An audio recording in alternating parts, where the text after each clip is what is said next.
Yorme Isko Moreno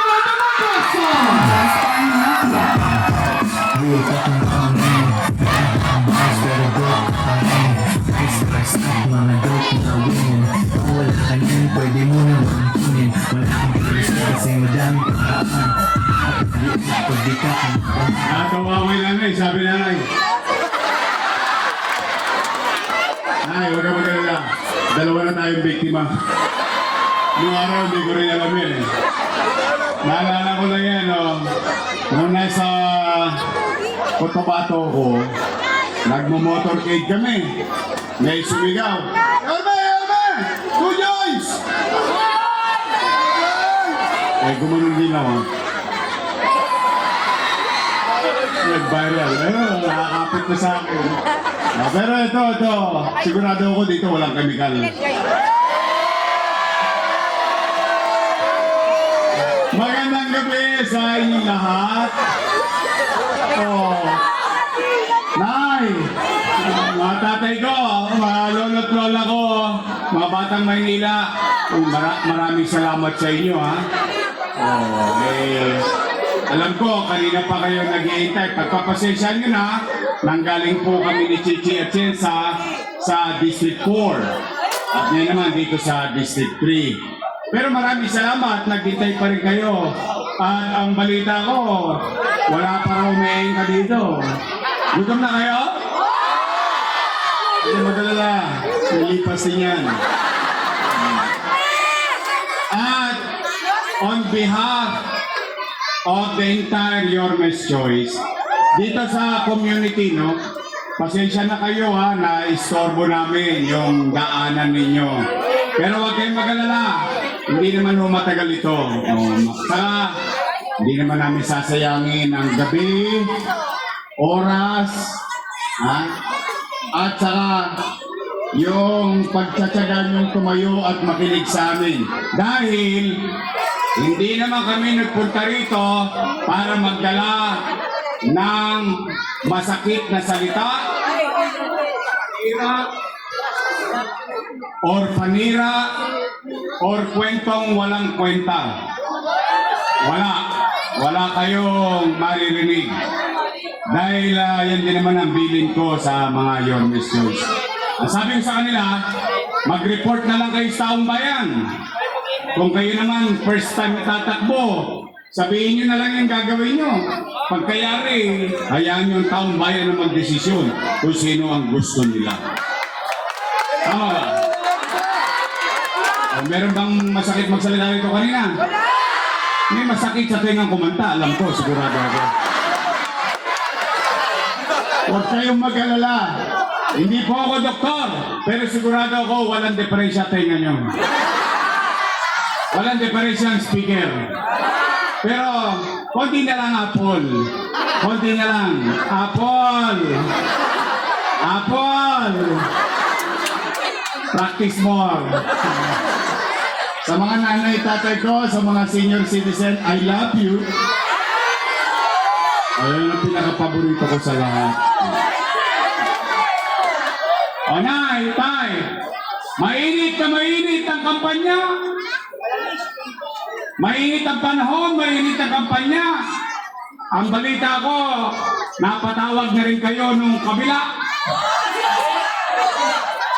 Nagkaabutan daw ng isang bulig. At saka 5 kilong bigas. Oo, wala yan. Eh, binigay naman sa inyo ng kusa eh. Tama ba? O, kunin nyo lang. Sayang di 5 kilong bigas, may sasaing mo din yun. Ang nakakalungkot lang. Ang balita ko, hindi ko alam kung ano narinig nyo. Ang balita ko, wala naman kayo narinig na programa. Basta ako lang ang kanilang almusal, tanghalian, hapunan, pati yung isa. Ginawa kong tanpulots. Ito Anay, tay, huwag kayong mag-alala. Tayo dito ngayon, mag-real talk lang tayo. Real talk lang tayo.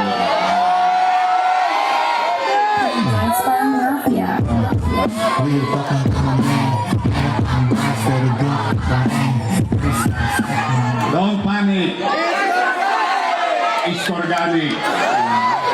Di po. Eh kasi nagugulat ako, puro panira. Imbis na mag-ulat na lang. Ako kasi ang paniwala ko, ang taong naninira kasi walang masabing nagawa. Tama ba? Tingnan naman ninyo. Oh. Tingnan naman ninyo. Ako, sinisingil nila ng utang na loob.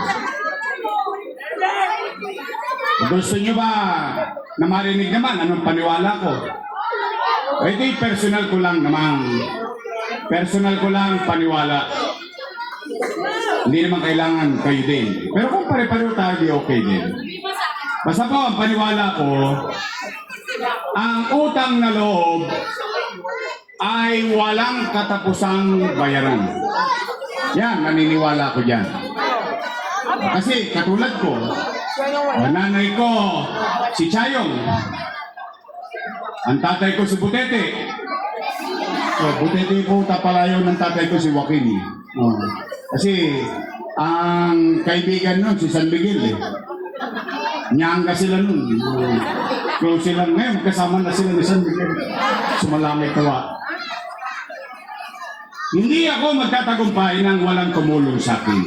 In fact, isa dyan ay si Boss Danny. Danny Lacuna. Yan, hindi ko kinaila. Yan, hindi ko tinanggi. Yan, hindi ko kinubli. Bilang pagtanaw ng utang na loob kay Boss Danny, inaruga ko naman ang kanyang mga anak. For almost 20 years. Tingnan natin kung totoo ba. Tingnan natin. Kayo po ang umusga. Una, Philip Lacuna. Nakaupo? Nakaupo. Pangalawa, Dennis Lacuna. Nakaupo? Nakaupo. Pangatlo, Lay Lacuna. Nakaupo? Pangapat, at ito ang unang-una kong tatanggalin pag nakabalik ako. Totoo po. Asawa ni ate. Bakit ko tatanggalin to? Dahil galit ako? Hindi. Dahil ito ang nagpahirap sa mga nanay at tatay natin, mga lolo't lola natin sa health center. Saan ka ba naman nakakita? Health center, kailangan naka-online schedule ka pa. Wow! Sosyal! Eh, paano kung wala kang cellphone? May cellphone nga, wala ka naman load. Eh, masakit. Hindi ka ba mag-online? Paano na ang buto-buto? Yari na. Kunin mo. Ayan talaga. Nahirapan ng tao dyan. Alam yan, ang mga nanay tatay nyo kasi kinausap ko na sila eh. Hinain yan nila. O, ilan na? Si ate. Nakaupo? Ilan sila? Happy? Good for them. Hindi, masaya ako. Masaya ako na ako'y naging bahagi ng katagumpayan nila. At yung hindi napagtagumpayan ni Boss Danny, napagtagumpayan ng kanyang mga anak. Ay tingnan ninyo, maghanap po kayo ng kahit isang dumagoso lang sa City Hall. Kahit isa lang. Bakit wala? Bilang pagtanaw ng utang na loob kay Boss Danny, isinantabi ko ang mga anak ko at inuna kong arugain ang kanyang mga anak. Ngayon, sila ang mga nangaupo. Kung sila'y naging mabuti sa kanilang tungkulin sa taong bayan o hindi, ay hindi naman ako para umusga. Taong bayan ang mag-uusga niyan. Tama ba? Eh,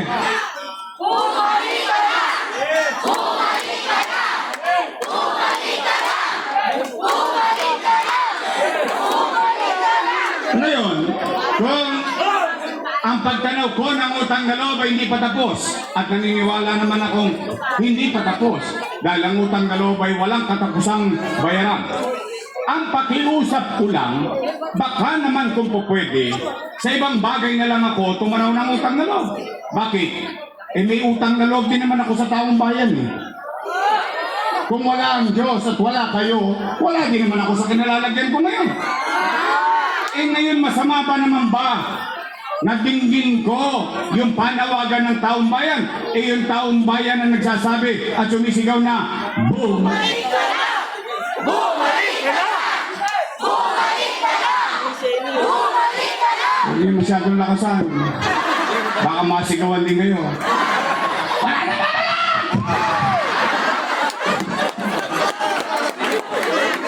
Nagulat ako. Napanood nyo? Napanood ko din. Para akong shotang pinalaya sa bahay. Ito natin. Ito, maghanap mo na! Eh, bakit sila nagagalit? Bakit sila nangangamba? Bakit sila natatakot? Kung ikay may ginawa sa taong bayan na mabuti, dapat panatagan loob mo. Dahil kung ikay naging mabuti sa iyong tungkulin, iboboto ka ulit ng taong bayan. Hindi nagagalit. Anong sinasabi nila? Si Yorme, maraming iniwang utang. Rinig nyo? Sila kami sabi nun. Napanood ko din eh. O sige. O dito, gusto nyo marinig ang sagot? O basta tayo dito, real talk lang ha.